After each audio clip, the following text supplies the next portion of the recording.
Bienvenidos al mundo de la historia. Hoy les hablaré de un curioso personaje, el autoproclamado Lord Timothy Dexter. No podía dejar pasar la excéntrica y cómica vida de este singular norteamericano. Al final, decidirán si era muy astuto o contaba con mucha suerte. Bien dicen que unos nacen con estrella y otros estrellados.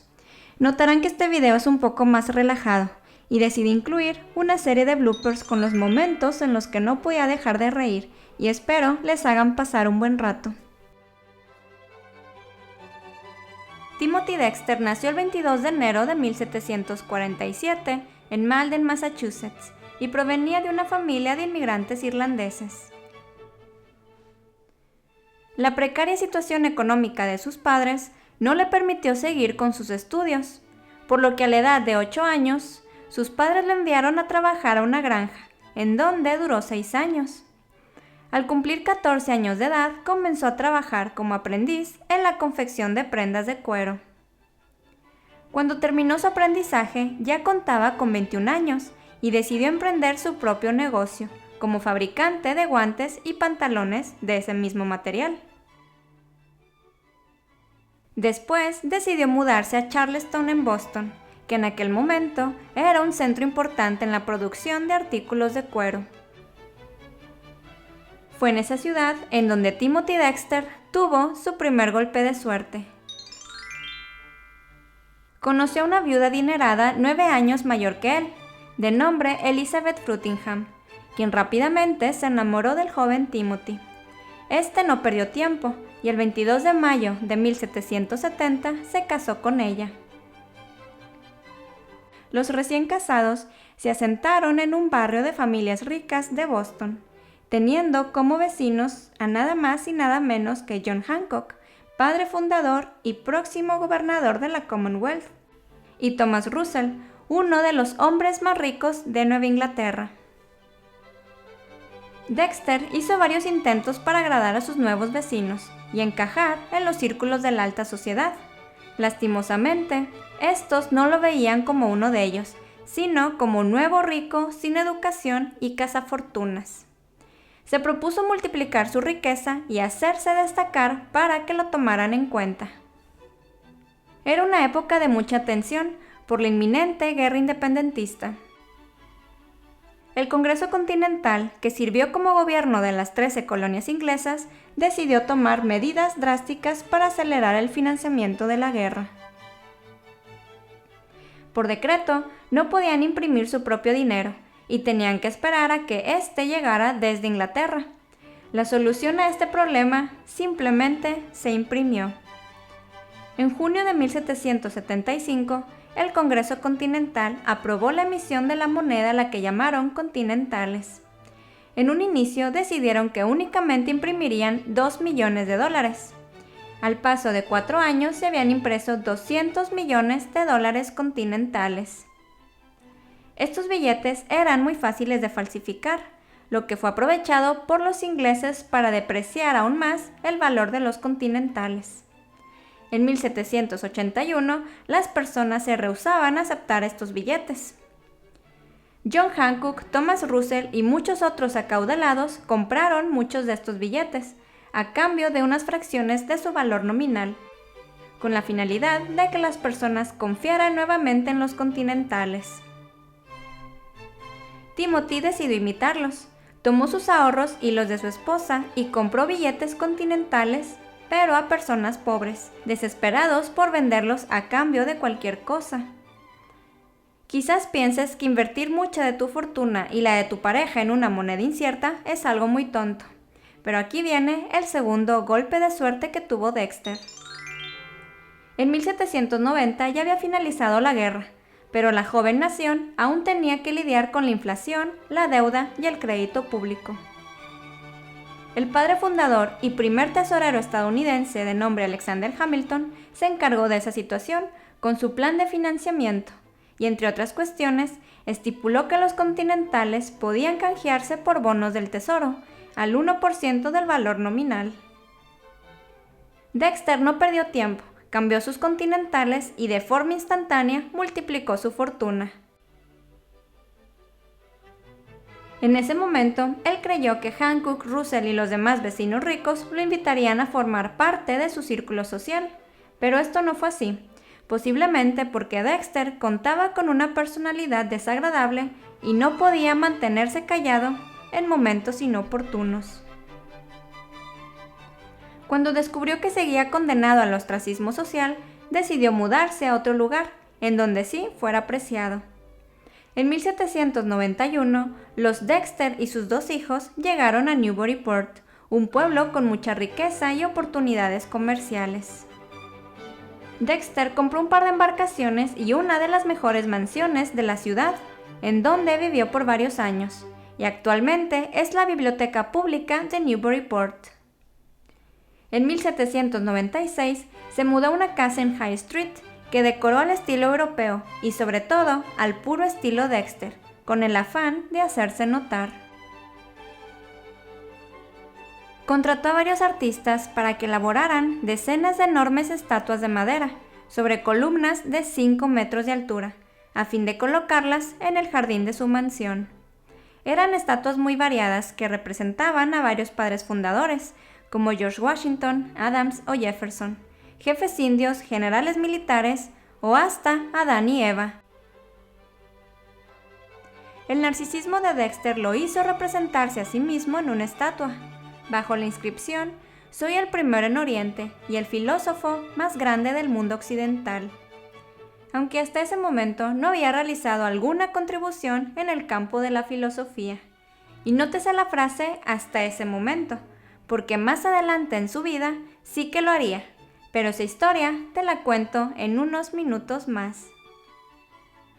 A Timothy Dexter no le bastó con declararse el primero de Oriente, pues al poco tiempo se extendió a todos los puntos cardinales, diciendo que era el primero de Oriente, Norte y Sur. Si algo era cierto es que la casa atraía a multitudes de incautos, pero no captaba la atención de los miembros de la alta sociedad, al menos como él esperaba. Su esposa ya no podía con la vergüenza de lo que se había convertido su propiedad y decidió mudarse no muy lejos de ahí. Timothy Dexter recordó que sus antiguos vecinos importaban de Francia muebles finos y obras de arte. Contrató a personas para que fueran a dicho país a comprarle los muebles más elegantes que encontraran. Para su fortuna, sus agentes tenían un gusto refinado y decoraron su casa de manera exquisita. Ya había cumplido con tener una casa elegante, pero faltaba su medio de transporte. Se hizo de un elegante carruaje con los mejores caballos, lo adornó con sus iniciales y hasta con un escudo de armas. Dexter no conocía los impedimentos. Si su familia no contaba con un escudo de armas, él simplemente buscó uno en un libro de heráldica y seleccionó el que más le gustó. Consciente que necesitaba hacerse conocer más allá de su localidad, compró una casa de campo en Chester, pensando que su fortuna y su reputación serían más notables ahí, y se llamó a sí mismo Lord de Chester. Al considerarse parte de la nobleza, se tomó muy en serio la Revolución Francesa, el encarcelamiento y las muertes de los nobles en aquel país. Cuando murió el rey Luis XVI, hizo tocar las campanas de la iglesia y envió invitaciones a los supervivientes de la familia real para que acudieran a su casa como sus invitados. Estaba muy convencido que aceptarían su invitación y compró una gran cantidad de provisiones. Obviamente, ninguno de los sobrevivientes a la guillotina francesa se presentó en su domicilio, pero aquí viene otro golpe de suerte. La inmensa cantidad de alimentos y provisiones que había guardado esperando a sus invitados subieron de precio y por ende Timothy Dexter se hizo un poco más rico. Seguía con sus intentos de ser reconocido como una persona refinada y de gran fortuna, y recordó que sus anteriores vecinos también contaban con excelentes e inmensas bibliotecas, por lo que ordenó adquirir libros carísimos y obras valiosas, aunque él nunca había leído un libro por más de 10 minutos. Si su intención era llamar la atención de las familias nobles de la ciudad, ya sea con sus esculturas, su galería o sus muebles finos, no lo logró. pero sí que atrajo a las personas equivocadas. Y pronto, la casa de Dexter fue sede de personas viciosas y prácticamente se convirtió en un burdel. Poco después, Dexter decidió probar suerte en el comercio internacional con las embarcaciones que había comprado. La gente un tanto harta de él y de sus extravagancias, a menudo le comentaban ideas de negocios muy estúpidas, con la esperanza de que éste quedara en quiebra y se fuera de la ciudad. Sin embargo, siempre acontecía todo lo contrario, porque de alguna manera triunfaba en dichos negocios, por más estúpidos que fueran. En una ocasión le recomendaron que comprara sartenes para calentar camas y las enviara a las entonces llamadas Indias Occidentales, que como sabemos se caracterizan por su clima cálido durante todo el año. Compró más de 40,000 de estos artículos y los envió en sus barcos para venderlos en esas islas. Fue el hazmerreír de los comerciantes más experimentados. Pero tuvo la suerte de que el capitán, un hombre joven e ingenioso, al percatarse que esos artículos iban a venderse como calentadores en las islas, los renombró como cucharones o coladores de melaza y se los ofreció a los propietarios de plantaciones de azúcar. Se dice que la demanda fue tan grande que aumentó el precio de los cucharones y vendió todo el cargamento. En otra ocasión, Dexter acudió a Boston a comprar una gran cantidad de huesos de ballena. Los trabajadores de sus barcos se rieron de su estupidez. Se dice que acumuló más de 300 toneladas de estos huesos, monopolizando de alguna manera la venta del artículo, lo que le permitió cobrar su propio precio en el mercado local, logrando un 75% de beneficio. Otro comerciante con malas intenciones en alguna ocasión le comentó a Dexter que debía enviar carbón a Newcastle en Inglaterra.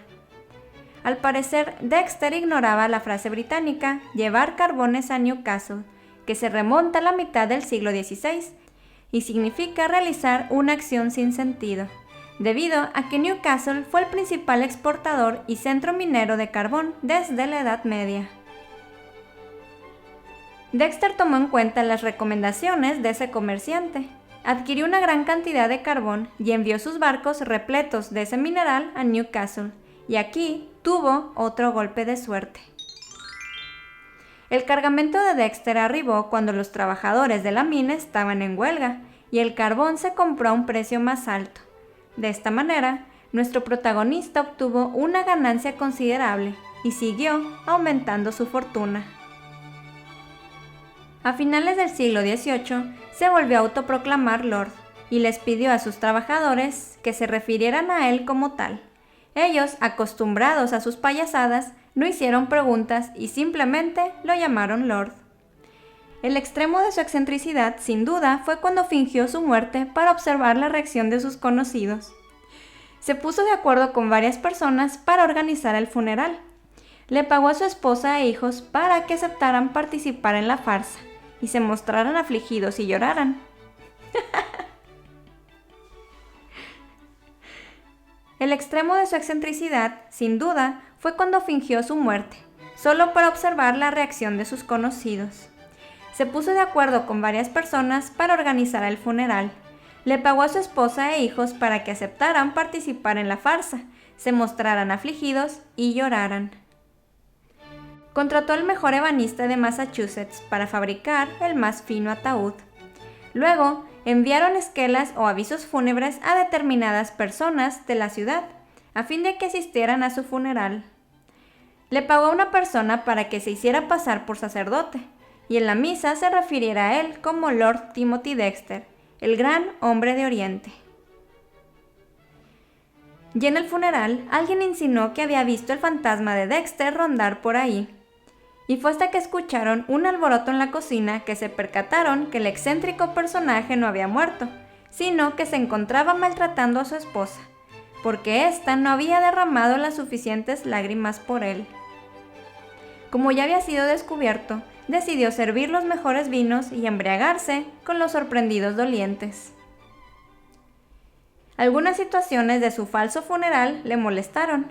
Por ejemplo, que durante su procesión las personas no mandaron sonar las campanas de la iglesia, como cuando él las hizo sonar por la muerte del rey francés.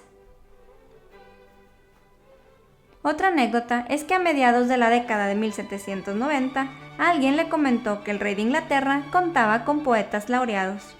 Él rápidamente contrató a John Plummer, un vendedor ambulante del puerto, para que fuera su poeta laureado y escribiera sobre sus hazañas o poemas halagadores. Al parecer estos poemas no satisfacían su autoestima, porque se dice que a menudo recorría las calles o pueblos vecinos preguntando si conocían al hombre más grande de Oriente. Timothy Dexter anhelaba pasar a la posteridad y ser recordado como un gran noble, filósofo y exitoso comerciante. Tenía entendido que los personajes ilustres publicaban libros, así que él decidió publicar uno. Su gran obra llegó en 1802 y la tituló Un pepinillo para los que saben o verdades sencillas con un vestido casero. El libro entero carecía de signos de puntuación, estaba mal escrito y no guardaba coherencia. La primera página de su libro comienza de la siguiente manera. Yo, el primer lord de los Estados Unidos de Americari, ahora de Newburyport, es la voz de la gente y no puedo ayudarlo, así que déjalo ir ahora. Como debo ser señor, habrá muchos más señores muy felices, por eso no lastimes a Gato, ni el ratón, ni el hijo, ni el agua, ni la oreja. El libro fue bien recibido entre las personas a las que estaba dirigido, los conocedores, quienes encontraron en él páginas llenas de diversión e intriga por los misteriosos comportamientos y pensamientos del autoproclamado Lord. Para aumentar el número de lectores de su magnífica obra, el bonachón de Dexter lo decidió repartir gratuitamente por las calles. Aunque no lo creas, el libro tuvo una segunda edición, en la cual decidió incluir una página con varios renglones llenos de signos de puntuación, ya que muchos de sus lectores se habían quejado de la falta de estos. En dicha página, Timothy Dexter dejaba como instrucción que los lectores podían distribuirlos a su antojo. Su biógrafo de nombre Samuel Knapp menciona que Dexter resolvió convertirse en autor y exhibir a la humanidad un ejemplo de genio universal que no debe ser fácilmente paralelo en la historia del intelecto humano. En 1890, el autor Oliver Holmes escribió sobre la capacidad literaria de Dexter y mencionó: Lord Timothy Dexter les enseñó a sus compatriotas que no necesitan ir al Herald's College para obtener sus títulos de nobleza y que tenían la perfecta libertad para escribir sin preocuparse por la puntuación de ningún tipo. Poco después de la publicación de su libro, Timothy Dexter murió a los 59 años, el 26 de octubre de 1806 en Newburyport. Si te preguntas qué pasó con las estatuas de su jardín, te comento que estas se dañaron por una tormenta en 1815, otras se subastaron por unos cuantos dólares y las restantes fueron quemadas. Timothy Dexter de una u otra forma logró su propósito, pasar a la historia. No como un filósofo, sino por su extravagancia y su implacable deseo de ser aceptado y admirado por las altas esferas sociales.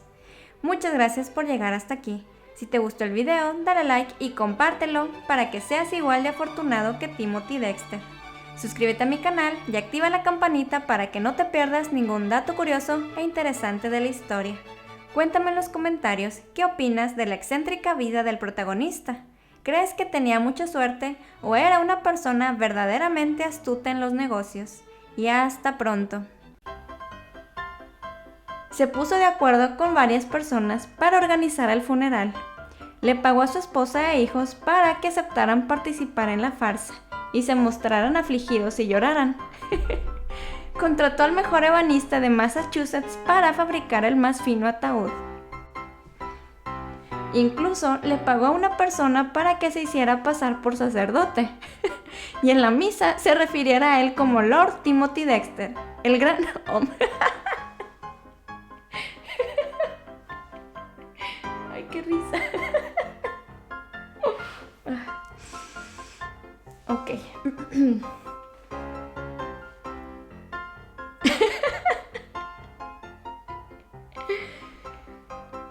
Le pagó a una persona para que se hiciera pasar por sacerdote y en la misa se refiriera a él como Lord Timothy Dexter, el gran hombre de Oriente. Ya en el funeral, alguien insinuó que había visto al fantasma de Dexter rondar por ahí, y fue hasta que escucharon el alboroto en la cocina